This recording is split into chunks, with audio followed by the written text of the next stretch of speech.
So we've been watching this. We're all talking about inflation. The Fed announced they will raise interest rates next year to try to fight it. So what does that mean for you and your family finances? So joining us live is Jake Guttman, CEO of Rosevest Financial. Oh, we got the CEO. Jake, we got the big cheese. You know, the CEO takes time to talk with us this morning. I appreciate it. So I think, happy to do it, Troy. Yeah, you bet. A lot of people I don't think understand the relationship between what the Fed controls and what it doesn't. So can you start by explaining to everybody, when the Fed says they're raising interest rates, they're not jumping right into your credit card or your mortgage company. What are they raising? Sure. So interest rates, as we view them as consumers, are entirely predicated on how we buy homes, cars, really anything they can set in the form of big purchases. So for consumers like you and I, we're really talking about mortgages, auto loans, those kind of things. Right. But the Fed now, when they say we're going to raise interest rates a quarter point, what actual interest rate are they raising?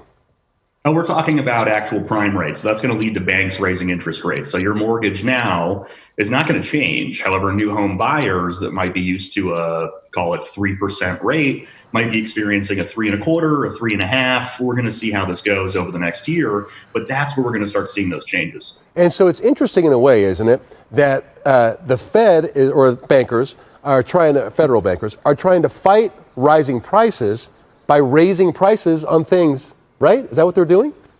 More or less, yeah. So this is kind of a parachute on inflation and price increase.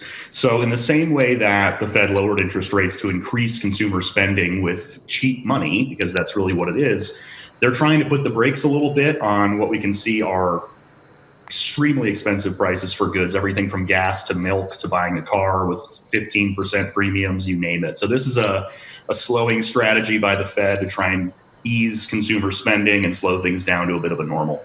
So what do you see? Give us a few, for instances, if we're shopping for things next year. Let's say we want to shop for a home. I mean, this market is already pretty hot. Do you see this market slowing down a bit because of this or no? You know, this is definitely a crystal ball conversation, but by all means, I think that national markets will slow down in a way. And that's because not all of us can afford the home that we're buying now with these interest rates. They might be pushing themselves to buy a home as they see prices rise. They don't want to miss out on this price increase. But what we might find in Phoenix is with the pure supply and demand we have here, that we're slightly insulated. And we can see it now. If a home lists in your neighborhood, there's probably 5 buyers for every 1 seller, if not more. A lot of times they're cash offers. But for the average person, that 99% of the US, the ease of buying a home or buying a car, it's still going to be there. It's just going to be a bit more of an expense that we're going to have to account for, and people are going to feel it. And fewer people, say, will be able to afford a $400,000 house. I mean, because right now, if you have a $400,000 house, your payment may be what, $1,500, $1,800. But if the interest rate goes up, you may be looking at $2,200. Correct. Yeah, they're incremental increases. And I think that it's important to think about as well that home equity is something that's going to be affected by this, right? If there's a slowdown in house prices and things start to come back to what we can consider a normal, we have to consider what we've done with the current equity in our homes. And for a lot of us in Arizona, that's building our COVID haven, right? That's building a pool in the backyard or perhaps redoing the house in a way. And if that market is to soften or potentially reprice lower than it is now, a lot of us might be a little bit below water when it comes to where we stand with our house. But you don't see anything crashing down or anything. There's nothing like, remember that there was that time in 2008 where everything is kind of, the whole bottom fell out. But I feel like we're growing so much, right? I mean, and we have 250 people a day moving to Maricopa County. There's still going to be a lot of demand for the homes. I would agree. Yeah, I think that that's something that we tend to revert back to as a recency bias. That's the most recent thing we can think of outside of COVID for how we look at market corrections. Market corrections happen every year. There might be 10, 15% deviations every year in equity prices, home prices, you name it. So now I don't think we're going to be looking at a crash. I think it all comes back to your point, supply and demand when it comes to homes here. There is an enormous shortage. People are moving to New River, Queen Creek, Gold Canyon, you name it, anywhere we can expand. Right. And if we can talk about maybe investments long term. I've had a 401k here forever. I've been very fortunate. And most of it's in an S&P 500 index fund.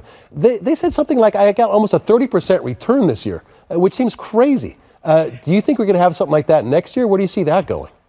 I think we're going to be experiencing a little bit of volatility as the Fed kind of takes the training wheels off this thing. We've been essentially assisted by the Fed for the last 2 years. And that's not to say that's a bad thing. I don't know where we'd be without it. Same goes with 2008, 2009. But I think we can anticipate a little bit of volatility in those returns. I think we're still looking at a positive outlook as we develop more COVID precautions, things we can do to counteract these things. We're understanding our quarantines better, you name it.